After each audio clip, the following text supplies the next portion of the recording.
ఇక ఏదైనా ఏమైనా బరాబర్ చెప్పుకుందాం మరి. ఇక ఆలస్యం ఎందుకురా, అందరూ సిద్ధంగా ఉన్నట్టేనా తిని ఇక మరి ఇక వారి పోదాం వార్తలకు.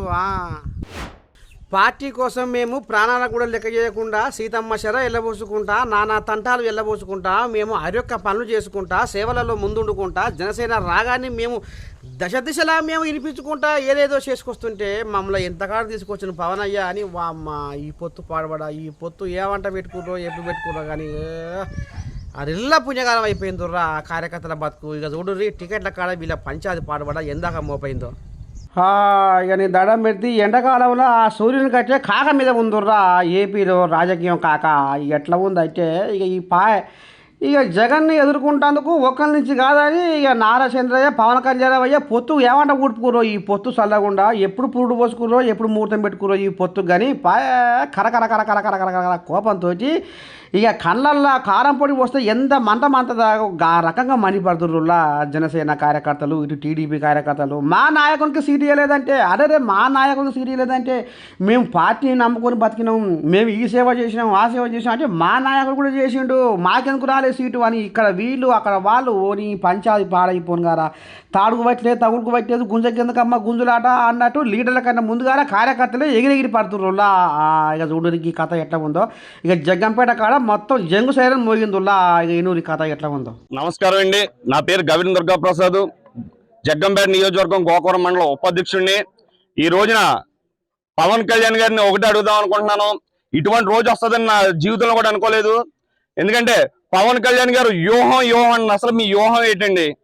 మీరు పొత్తు ధర్మంలో 3 స్థానాలు అంటే 175లో 3 భాగాల్లో ఒక భాగం మనం పోటీ చేస్తున్నాం అన్నారు. అంటే సుమారు 60 స్థానాల్లో పోటీ చేస్తున్నాం అన్నారు.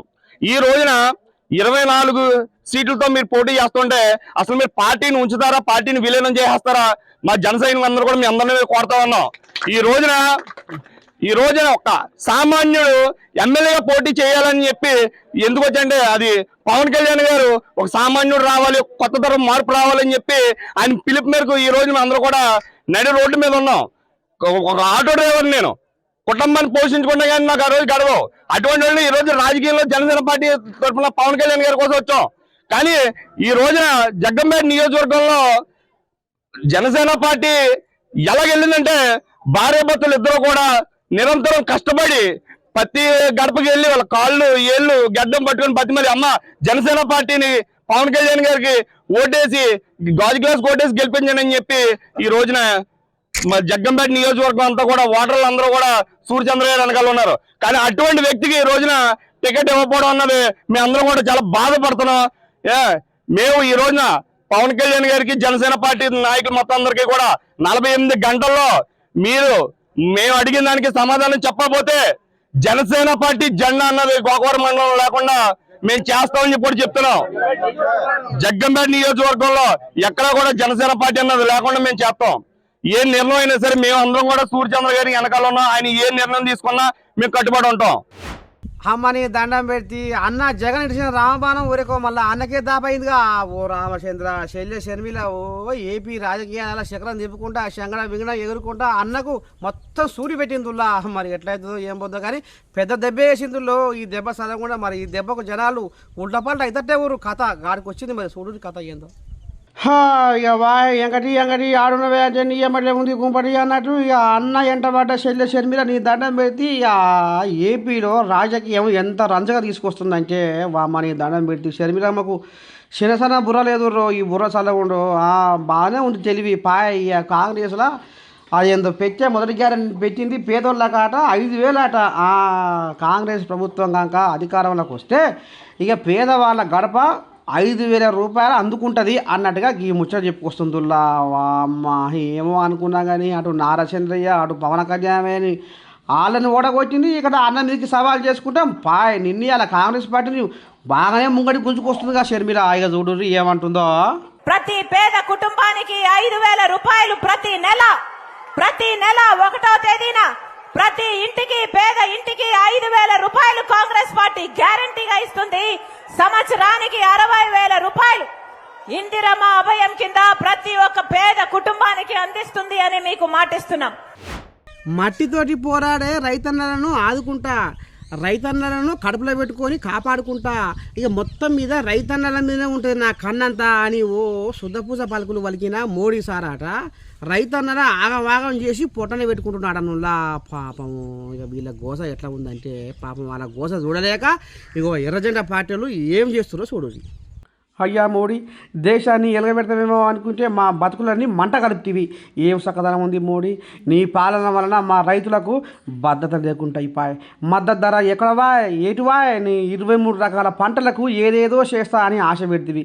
ఇప్పటిదాకా ఏది లేదా ఎక్కడ లేదా, ఇదే నా మోడీ నీ తతంగం అని ఇక నీ దండం పెట్టి ఓ అమ్మ రైతన్నలు ఢిల్లీ బాట బయటి దేశ పంజాబ్ హర్యానా రాష్ట్ర సరిహద్దులలో ఒక కథ చేస్తురా, ఒక వ్యవహారం చేస్తురా. ఇక దీని మీదంగా పోలీసులు మోడీ ఎక్కడికక్కడ కంచెలు పెట్టి రైతులు రాకుండా రోడ్ల మీద అడవైన అయ్యేసి ఇటు పోకుండా చేసి కాల్పులు మన్ను మషాడము ఇది టియర్ గ్యాస్ అట అదట ఇదట ఈ రకంగా చేసి ఇట్లా చేస్తుంటే పాపం రైతులు ఆగమైపోతున్నారు. ఒక రైతు చచ్చిపోయిండు. ఇక ఈ రకంగా ఉందట వాళ్ళ బాధ. అందుకనే వాళ్ళ బాధ చూడలేక ఇక జనగామ జిల్లాల ఎర్రజెండా పార్టీలు ఏం రాగం ఎత్తుకురో చూడరు సారి. భారతదేశంలో రైతులకు ఇచ్చిన మాట నిలుపుకోలేనటువంటి మోడీ ప్రభుత్వం గతంలో గిట్టుబాటు ధర తప్పనిసరి అందిస్తానని 23 రకాల పంటలకు నేను గిట్టుబాటు ధర కల్పిస్తానని చెప్పేసి మాట చెప్పేసి ఆనాడు ఉద్యమం ఆపించారు. ఆ రోజే 1000 మంది రైతులు ఆత్మహత్య చేసుకున్నటువంటి పరిస్థితిని మోడీ దృష్టిలో పెట్టుకొని 3 చట్టాలను రద్దు చేస్తున్నట్టు ప్రకటించినా ఆ చట్టాలు పూర్తిగా ఇంకా రద్దు కాలేదు. తిరిగి సంవత్సరం తర్వాత మళ్ళీ పంజాబ్ హర్యానా రాజస్థాన్ అనేక రాష్ట్రాల నుంచి ఈరోజు పెద్ద సంఖ్యలో లక్షలాది మంది రైతులు ఓన్లీ మాకు గిట్టుబాటు ధర మాత్రమే కల్పించండి, మినిమం సపోర్ట్ పైసలు అధికారికంగా చట్టబద్ధ ప్రకారం కల్పించండి అని చెప్పేసి లక్షలాది మంది వచ్చేస్తే వాళ్ళ సమస్యలు పరిష్కరించలేని రైతు వ్యతిరేకంగా ఉన్నటువంటి బీజేపీ మోడీ ప్రభుత్వం కాల్పులు జరిగింది. మనం చూస్తాబోతున్నాం. కాల్పుల్లో ఇప్పటికే ఒక యువ రైతు చనిపోవడం అనేటువంటి జరిగింది. ఆ ప్రభుత్వానికి కూడా కుటుంబాన్ని మాట్లాడబట్టి కూడా బీజేపీ నాయకులు కానీ మోడీ కానీ మాట్లాడేటువంటి పరిస్థితి లేదు. ఇప్పటికి సుమారు 15 రోజులైనా తిండి ఆహారాలు మాని ఇవాళ ఢిల్లీ నగరం చుట్టూ పెద్ద సంఖ్యలో రైతులు వచ్చేస్తే విదేశం వాళ్ళు వచ్చి దాడి చేసేటువంటి పద్ధతిలో బాష్వాయు ప్రయోగాలు, లాఠీ చార్జీ, ఫిరంగులు మోయించేసి రైతులపై దమనకాండను ప్రయోగిస్తున్నటువంటి మోడీ విధానాన్ని వ్యతిరేకిస్తూ రైతుల పోరాటానికి మద్దతుగా భారత కమ్యూనిస్టు పార్టీ రాష్ట్ర వ్యాప్తంగా ఇవాళ నిరసన కార్యక్రమాలు చేపడుతుంది. మోడీ రాబోయే ఎన్నికల్లో నీవు కనుక రైతులకు అనుకూలమైన విధానం తీసుకురాకపోతే నిన్ను బొందబెట్టడం ఖాయం. ఈ ఎన్నికల్లో మిమ్మల్ని ఓడించడం ఖాయం. రైతులకు అందరికీ విజ్ఞప్తి చేస్తున్నాము, దేశవ్యాప్తంగా రైతాంగం బీజేపీ మోడీని పొందబెడితే తప్ప రాష్ట్రానికి మనగట్లేదు. అందుకే ఈరోజు సిపిఐ పార్టీ అన్ని ప్రజా సంఘాలు కలిపి మోడీ హటావో దేశ్ బచావో అనేటువంటి నినాదంతో ఉద్యమాలు కొనసాగుతున్నాయి. రైతులు కూడా మేల్కొని ఆ రకంగా రైతాంగ ఉద్యమానికి మద్దతు ఇవ్వడమే కాకుండా మోడీని దించేంత వరకు పోరాటం చేయాలని చెప్పి పిలుపునిస్తున్నాం. హబ్బరకొండు చిన్నసన్న అయ్యేవాళ్ళం లేదు రో, కంటి సూపుతోటి చంపుతాం. మీరు ఏమనుకుంటారో మీ పానానికి కంటి సూపుతోటి కథం చేస్తాం అనుకొస్తారు అట్లా పోలీసు వాళ్ళు. ఎవరిని చూస్తే ఇగో గీళ్ళని చూస్తే మరి ఆ కథ ఏందో చూద్దాం పారి. ఎందుకని ఇక పాకిస్తాన్కు ఇండియాకు జరిగే యుద్ధం కంటే నీ దండం పెడితే ఇక ఈ బీజేపీ వాళ్ళకు పోలీసు వాళ్ళకు బ్రహ్మాండమైన యుద్ధం జరుగుతుందిలా. దిక్కులు పిక్కటిల్లేలా నల్ల దిశలు వాళ్ళ కూతలు కావు, వాళ్ళ మాటలు కావు. ఇక మరి బండి సంజయ్ అది వెచ్చగా కథ ప్రజాగీత పాదయాత్ర ఇక యాత్రకు పోకుంటున్నట ఎక్కడికక్కడ పోలీసు వాళ్ళు హుస్నాబాద్ నియోజకవర్గంలో ఏడికాడికి అడ్డగించుకొని ఆగం అక్కడ చేస్తున్నారు. అట్టెట్ట ఉంటుంది, మేము యాత్ర చేసుకోవద్దా, కాంగ్రెస్ నేతల తప్పులు చెప్పొద్దా, అది ఇది అని అన్నట్టుగా వాళ్ళు చేస్తుంటే నీ దుమ్ముల దగ్గర పోలీసులు అడ్డం ఉరికొచ్చి ఎక్కడికక్కడ బందోబస్తు చేసి మొత్తం ఇంకో మోటార్లలో ఎక్కించుకొని పోతున్నారు. అంటే ఈ రకంగా నడుస్తుంది వాళ్ళ మోత. మరి ఎట్లా చేస్తారో ఏం కథ కానీ కొసకు మరి ఇక ఈ బీజేపీ వాళ్ళ కథ ఏడికి వస్తుంది. కానీ పోలీసు వాళ్ళు మాత్రం హుస్నాబాద్ నియోజకవర్గంలో అడుగున నిఘా పెట్టి చూస్తున్నారు. ఈ కథ నడుస్తుంది. మరి రానున్న రోజుల్లో ఏమవుతుందో ఎట్టయితో నీ